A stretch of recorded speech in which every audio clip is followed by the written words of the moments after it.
Hello everyone and welcome to another Star Wars figure review. Today we're going to take a look at some more figures from the 3 3/4 inch line of the Black Series. Since my last reviews were sort of prequel based from the Saga Legends line, we're going to continue that theme with these next couple of videos, and we're going to take a look at some figures from Attack of the Clones.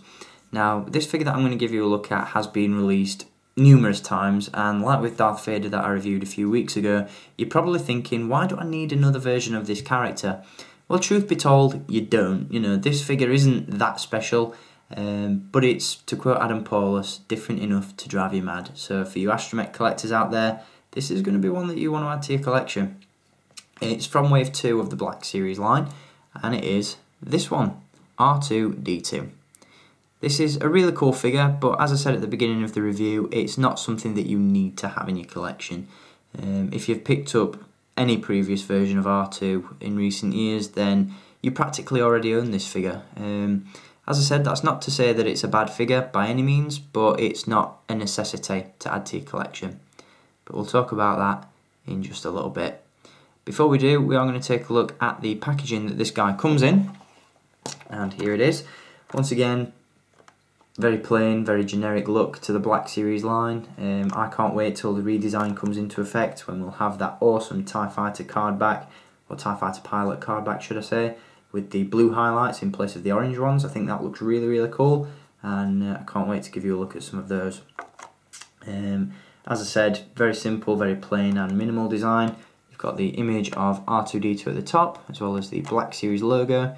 And on the back, once again, we have a European release, so we've got that ugly sticker with all the different languages plastered on the back, which just looks a mess.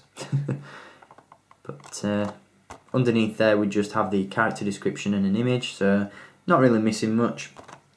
But it would have been nice if that didn't look as ugly as it does. So that's pretty much it for the packaging that this guy comes in. So now let's take a look at the figure itself. As I said, it's a nice figure, don't get me wrong, but it's just not really needed.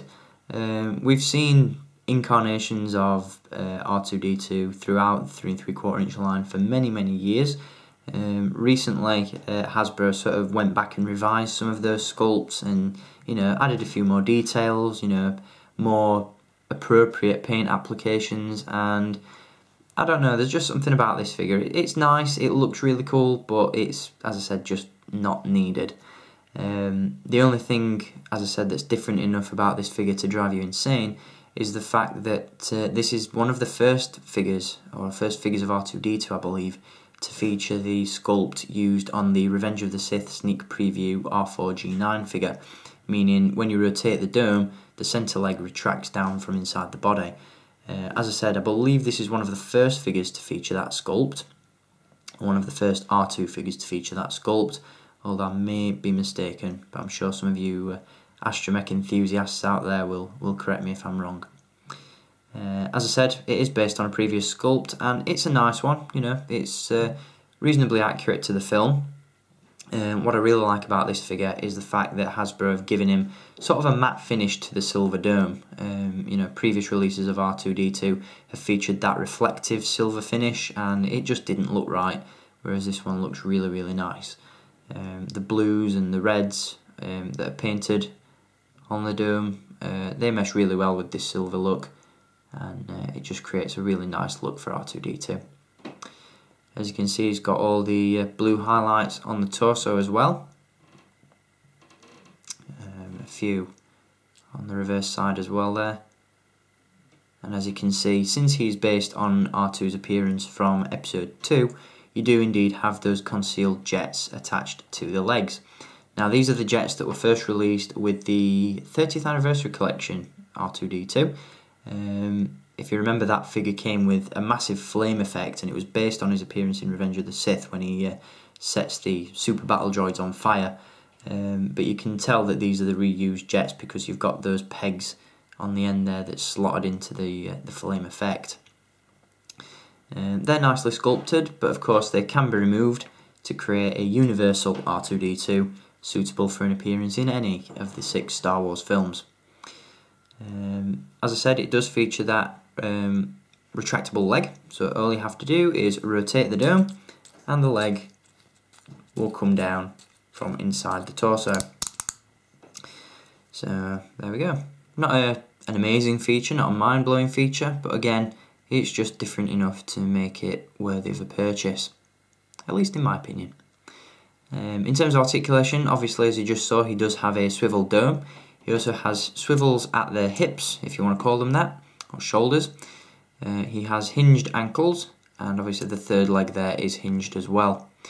On the bottom he's wheeled so that you can move him around on smooth surfaces, and of course you can indeed reposition R2's legs for when that third leg is retracted and have him so that he can wheel around like so. So not a major advancement in terms of overall look, you know, it's not a resculpt or anything like that, just a really nice repaint. So if you can afford to give this figure a miss, you know, I'd say if you send £10 or $10 or whatever, you know, however much this figure would set you back. But yeah, it's nice, but not needed. So it's up to you whether or not you want this figure. I really like it, and I think if you pick it up, you will too. So that's going to do it for my review on R2-D2 from the Black Series 3 3/4 inch line. Once again, this figure is from Wave 2, so it's probably going to be a little bit difficult to track down now. I was lucky enough to find this one sitting at the back of the pegs in one of my local supermarkets. Quite surprised to see him there really, considering this wave's been available for quite some time. But yeah, if you can find him out in the wild, or you can find him online for a reasonable price, I'd recommend picking it up because, you know, it's a nice looking figure. So there we go, R2-D2 from the Black Series line. Hope you enjoyed this review, guys, and I'll be back with another review very soon. Until then, as always, keep collecting, and may the force be with you.